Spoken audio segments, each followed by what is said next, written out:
Hello students, ये reaction mechanism का second lecture है। फर्स्ट लेक्चर में मैंने आपको बताया कि nucleophilic substitution, electrophilic substitution, free radical reactions, ढेर सारे एडिशन, एलिमिनेशन, सब्स्टिट्यूशन रिएक्शंस होते हैं। ठीक है, आज हम पढ़ेंगे। पिछले क्लास को थोड़ा सा मैं रिवाइज करा देता हूँ आपको, जरा ध्यान से देखिएगा।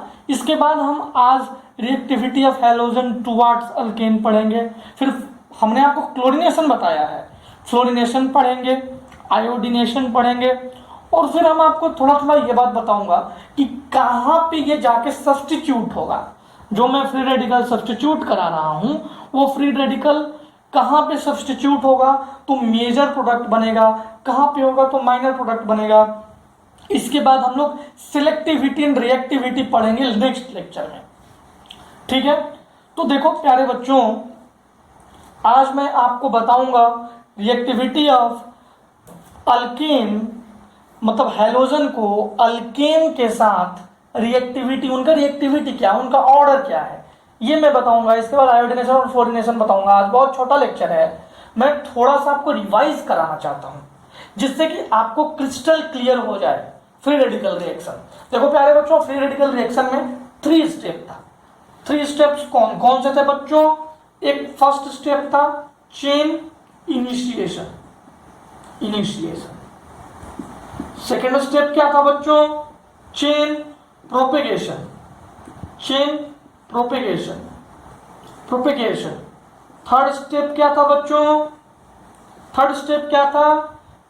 Chain termination. यही 3 स्टेप में हमारा फ्री रेडिकल रिएक्शन होता है। तो जरा ध्यान से देखना बच्चों। अब मैं पूरा बोर्ड खाली करके और आपको बताऊंगा कि कैसे रिएक्शन हो रहा था। मान लो ये CH4 प्लस Cl2, यही एग्जाम्पल हमने लिया था। H∣, सनलाइट, टेम्परेचर इसको दिया। अब ये CH4 CH3Cl बना।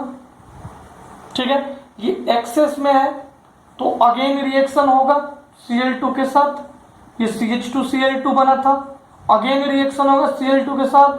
ये CHCl3 बना, अगेन रिएक्शन हुआ, ये CCl4 बना। और हर बार क्या जा रहा था? HCl बाहर जा रहा था, HCl बाहर जा रहा था, HCl बाहर जा रहा था। यही बात था ना बच्चों। फिर मैंने आपको बताया था कि इंटरमीडिएट प्रोडक्ट्स बनते हैं। ये सारी बातें आप इसके मैकेनिज्म देखकर समझ सकते थे। मैंने आपको मैकेनिज्म में क्या बताया बच्चों? मैकेनिज्म में क्या बातें बताई?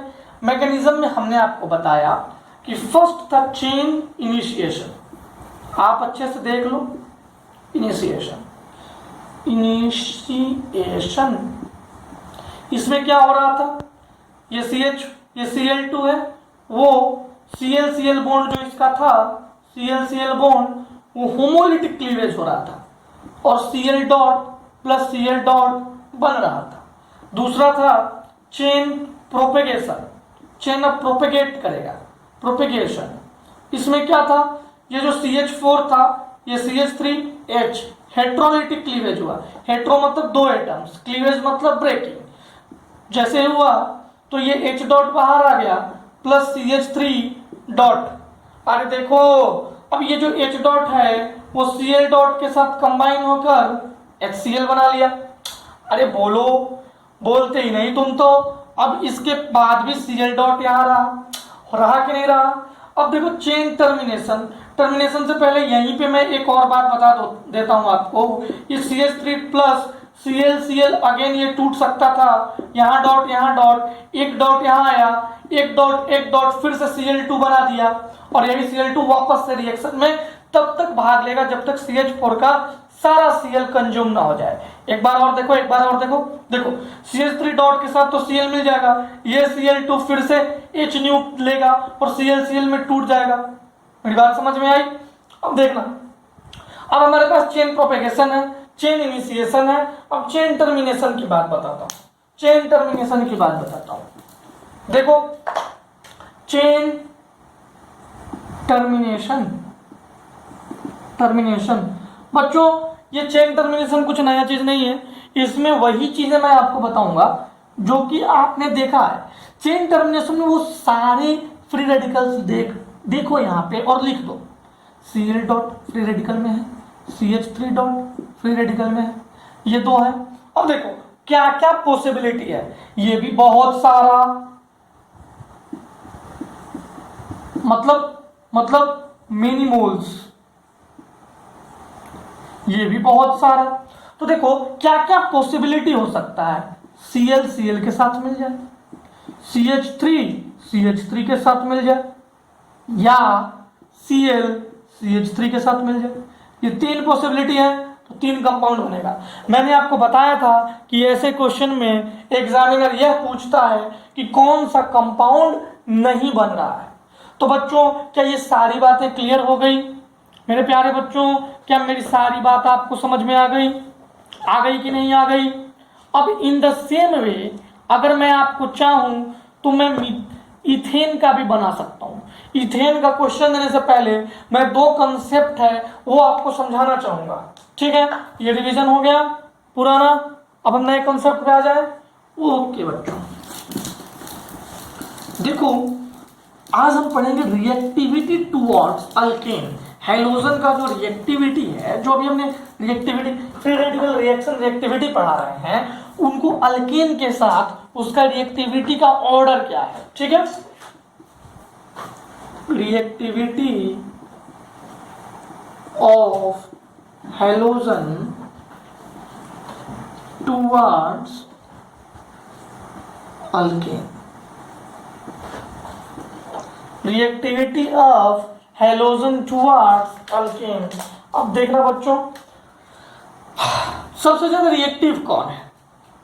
F2, फिर Cl2, फिर Br2, फिर I2। तो रिएक्टिविटी का ऑर्डर क्या होगा? F2, Cl2, Br2, I2। ठीक है, ठीक है। अब एक छोटी सी लाइन लिख लो आप कि bromination occurs in the same manner as chlorination. जैसा क्लोरीनेशन वैसा ब्रोमिनेशन। अब देखो प्रॉब्लम फ्लोरिनेशन में और आयोडीनेशन में है, ठीक है बच्चों? अब देखना फ्लोरिनेशन में प्रॉब्लम क्यों आ रहा है, फ्लोरिनेशन जरा ध्यान से देखिए एक्चुअली में हो क्या रहा है। अगर मैं CH4 का फ्लोरिनेशन करूं, अगर मैं इस अल्केन का F2 से रिएक्शन कराऊं, HNU और सनलाइट, HNU मतलब सनलाइट होता ही है, हीट के टेम्परेचर के प्रेजेंस में रिएक्शन कराऊं, तो आप जरा देखना ये CH3F, ये इसका एक टूटा, होमोलिटिक क्लीवेज हुआ, डॉट डॉट, इसका भी हुआ, डॉट डॉट। अब देखो ये CH3F तो बना, साथ में HF बन रहा है, HF एक्सप्लोसिव होता है, एक्सप्लोसिव। जो बीकर है ना, बीकर कैन ब्लास्ट। तो क्या हम लैब में इसको कर सकते हैं? नहीं, नॉट फिट इन लैब्स, ये हम लैब में नहीं कर सकते। तो फिर हम कैसे बनाएंगे, कैसे फ्लोरिनेशन करेंगे? करना तो पड़ेगा, कोई तो तरीका होना चाहिए फ्लोरिनेशन करने का, ठीक है? तो हम यूज करेंगे हैलोजन एक्सचेंज मेथड। यहां तक लिख लो, ठीक है? यहां तक कोई दिक्कत नहीं। अब हम आगे बढ़ते हैं, अब हम पढ़ेंगे हैलोजन एक्सचेंज मेथड, ठीक है? देखो इससे फ्लोरिनेशन नहीं हुआ, अब फ्लोरिनेशन किससे करेंगे हम लोग? Fluorination bye halogen exchange method. हम लोग फ्लोरिनेशन हैलोजन एक्सचेंज मेथड से करेंगे। देखो कैसे, देखो कैसे, हमारे पास CH4 है, ठीक है भाई, बहुत सही है, इसी में हमको फ्लोरीनेशन करना है, तो क्यों ना हम AgF से रिएक्शन करा दें, ठीक है, क्यों ना हम AgF से रिएक्शन करा दें। तो CH4 का डायरेक्ट AgF से रिएक्शन कराएंगे, हो ही नहीं सकता, नहीं होगा, क्योंकि इसलिए नहीं होगा क्योंकि यहाँ पे हैलोजन एक्सचेंज नहीं हो रहा है ना। तो पहले क्यों ना मैं CH4 को एक हैलोजन इसमें ऐड कर दूं और फिर उसको एक्सचेंज करूं, कर सकता हूं ना। डायरेक्ट रिएक्शन तो नहीं करेंगे, नहीं करेंगे ना, क्योंकि रिएक्शन पॉसिबल नहीं है, होगा ही नहीं। तो हमने क्या किया, हमने CH4 को Cl2 के साथ रिएक्शन कराया, HNu टेम्परेचर सनलाइट जो भी है इससे, ठीक है। तो ये बन गया CH3Cl प्लस HCl, इससे तो हमको कोई मतलब है नहीं, HCl। अब मेरे पास CH3HCl है, CH3Cl है, अगर अब मैं AgF से रिएक्शन कराऊंगा तो हमें मिलेगा CH3F प्लस AgCl।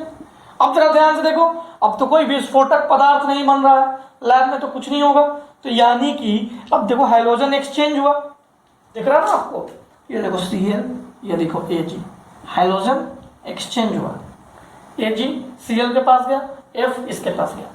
तो इस तरह से हम फ्लोरीनेशन कर लेंगे, फ्लोरीनेशन कैन बी डन। इस तरह से हम आसानी से फ्लोरीनेशन कर लेंगे। तो देखो हमने आपको क्लोरीनेशन बताया, मैंने आपको यह भी बताया कि chlorination will be taking place in the same, bromination will be taking place in the same way as chlorination. Fluorination जब करवाना चाहो तो दिक्कत आया, HF बन रहा है, एक्सप्लोसिव, बीकर फाड़ देगा, तो हमने हैलोजन एक्सचेंज मेथड किया, पहले इसको क्लोरीनेशन किया, फिर उसमें AgF डाला, F यहाँ पे आया, मिल गया हमें। अब तुम सोचोगे कि यार और क्या होगा, तो देखो ये CCl4 बनेगा, इसके बाद हम AgF से करेंगे तो वापस से CF4 भी मिल जाएगा, ठीक है ना। अब देखो क्या है प्यारे बच्चों कि अब हम आयोडीनेशन पढ़ेंगे। जैसे मैंने आपको बताया था कि जो स्टेप 1 है, जब ये टूटता है, टूटने के लिए एनर्जी देना पड़ेगा, तो एंडोथर्मिक। जब ये बॉन्ड बनता है तो उसको बोलते हैं एक्सोथर्मिक, मतलब चेन प्रोपेगेशन टर्मिनेशन स्टेप जो था वो क्या था, उसमें एनर्जी रिलीज हो रही थी, एंडोथर्मिक था। चेन इनिशिएशन, चेन टूट रही थी, वो क्या था, एक्सोथर्मिक। ओह आप भूल गए लगता है। देखो अगर मैं Cl बॉन्ड तोड़ूंगा तो हमें हीट देना पड़ेगा, एंडोथर्मिक होगा। अगर कुछ बन गया, मान लो मुझे प्रोडक्ट मिला, तो हीट रिलीज होगा, हीट रिलीज, तभी तो हीट का ग्राफ नीचे आता है, तो एक्सोथर्मिक। हीट रिलीज हो तो एक्सोथर्मिक, बॉन्ड बने तो एंडोथर्मिक, ठीक है ना। तो अब क्या होता है कि आयोडीनेशन के केस में सारा स्टेप एंडोथर्मिक होता है, सारा का सारा स्टेप एंडोथर्मिक होता है। कैसे होता है, कैसे बॉन्ड बनता है, कैसे आयोडीनेशन होता है, वो हम अभी देखेंगे, ठीक है। मैं मिटा दूं, ओके।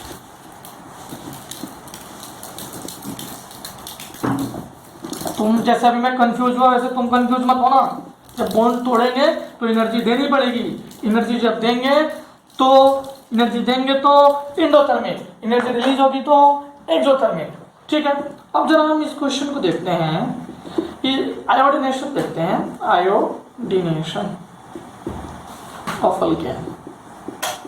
जरा आयोडीनेशन देखो अल्केन का, CH4 plus I2 gives CH3I plus HI, वही है हमारा HNu सनलाइट टेम्परेचर, वही है हमारा, यही है ना। अब देखो जरा ये हुआ क्या होगा, I टूटा होगा, इस पे डॉट, ये CH4 प्लस I, इसका एक H टूटा होगा, इस पे डॉट कंबाइन करके CH3I प्लस HI। मैं डायरेक्ट लिख रहा हूं, ये इनिशिएशन था, ये प्रोपगेशन और टर्मिनेशन है। देखो वो स्टेप तो फॉलो करेंगे ही जो हमने आपको सिखाया है, प्रोपगेशन एंड टर्मिनेशन, ठीक है। अब जरा ध्यान देने वाली बात है बच्चों, ये जो HI है ना, HI it is strong reducing agent, it is strong reducing agent। आपने रिडॉक्स रिएक्शन में पढ़ा होगा, ये बहुत रिड्यूसिंग एजेंट है। रिड्यूसिंग एजेंट है तो ये वापस से ये कन्वर्ट होना चाहेगा, बैक रिएक्शन करने की कोशिश करेगा, बैक रिएक्शन करने की कोशिश करेगा, तो हमें तो ये मिलेगा ही नहीं मिलेगा। अरे मिलेगा क्या? नहीं मिलेगा। तो हम इसमें कुछ दूसरा उपाय करते हैं। क्या मैं इसमें ऑक्सीडाइजिंग एजेंट मिला दूंगा तो क्या हमें मिल जाएगा? जरूर मिल जाएगा। मिल जाएगा कि नहीं मिलेगा? If we use strong oxidizing agent,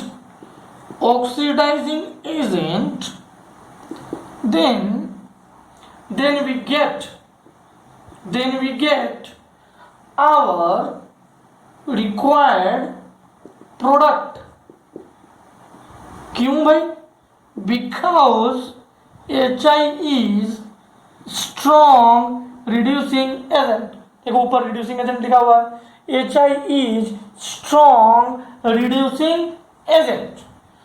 तो जैसे ही हम HiO3 और HNO3 में से कोई भी मिलाएंगे, HI में अगर HNO3 और HiO3 रहेगा तो बच्चों ये I2 में टूट जाएगा, ये I2 में टूट जाएगा, यानी कि ये सिर्फ I2 बनाएगा और I2 वापिस से ब्रेक होगा और वापिस से ये बनेगा। ये मेरी बात समझ में आ गई कि नहीं आई? आ गई। अगर ये नहीं मिलाते तो ये वापस से इस कंपाउंड में टूट जाता और ये मिलता ही नहीं, ये स्टेबल ही नहीं रहता, ये बैकवर्ड रिएक्शन हो जाता। लेकिन इसके होने के वजह से I2 वापस से I डॉट में टूटेगा और ये हमें मिलेगा, फिर CH2I2 मिलेगा, फिर CHI3 मिलेगा। देखो ये सब स्टेबल कम होंगे क्योंकि ओवरलैपिंग कम होगा। ये सारे कंसेप्ट केमिकल बॉन्डिंग में दिया गया है कि ओवरलैपिंग कम होगा तो वो स्टेबिलिटी उसकी कम होगी। क्या यहां तक किसी को कोई परेशानी बच्चों? कोई परेशानी प्यारे बच्चों? तो जिस तरह से मैंने आपको मीथेन का बताया, क्या वैसे इथेन का बनाया जा सकता है कि नहीं? ये तो मैंने पूरा ब्रोमिनेशन फ्लोरिनेशन कर दिया। अब जैसे मैंने मीथेन का बनाया आपको, क्या वैसे ही इथेन का बना सकते हैं कि नहीं? बोलो बच्चों। चलो मैं इसे मिटाता हूं, देख लो, लिख लो। ठीक है,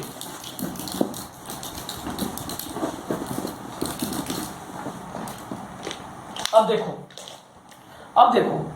अगर कोई इथेन है और अगर इसमें Cl2 डाला, HNU, ठीक है। अब मैं इसका क्या करूं? क्या आएगा? अगर ये एक्सेस में है तो देखो C2H5Cl, फिर क्या आएगा? C2H4Cl2, फिर क्या आएगा? C2H3Cl3, फिर क्या आएगा? C2H2Cl4, फिर क्या आएगा? C2HCl5, फिर क्या आएगा? C2Cl6, और सारे में HCl बाहर जाते जाएगा।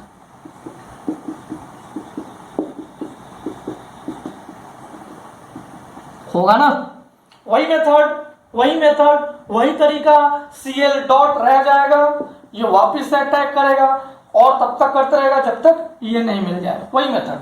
अब इसमें पूछता है कभी कभार, इसमें एक बार बहुत पहले क्वेश्चन आया था कि अगर ये रिएक्शन है हमारे सामने, ये रिएक्शन है, मान लो ये रिएक्शन है, क्वेश्चन ऐसा था, और ये मैं आपको बोलूंगा कि नीट में आ सकता है क्वेश्चन तो ये पहले जेईई मेंस में आया था, मतलब AIEEE में आया था, तो ये आ सकता है। क्वेश्चन ऐसा है कि इन दिस रिएक्शन, ये जो रिएक्शन है C2H5 plus Cl2 HNU sunlight, अगर ये हमारा रिएक्शन है तो अगर इसमें P प्लस HCl बन रहा है, P can never be, P कभी नहीं हो सकता। ऑप्शन ए है C2H5Cl, option B C2H4, option C C4H10, D none. देखो अभी जिसको जो अच्छे से पढ़े हैं, उन्हें जो थोड़ा थोड़ा पढ़े हैं उनको लगेगा कि सिर्फ यही बनेगा, बाकी सब नहीं बनेंगे, और ये दोनों टिक मार लेगा। लेकिन आप ध्यान से देखो, जरा ध्यान से देखना, C2H4 है यहाँ, 5 नहीं है, H4, C2H4 है ये, ठीक है। अब देखो इस क्वेश्चन को सोल्व करने का तरीका मैं आपको बताता हूं। देखो अब अगर हमारे पास ये क्वेश्चन है तो ये तो तुम्हें दिख रहा है। अब देखो मान लो कि ये CH3 है, C dot CH3 C dot, एक था,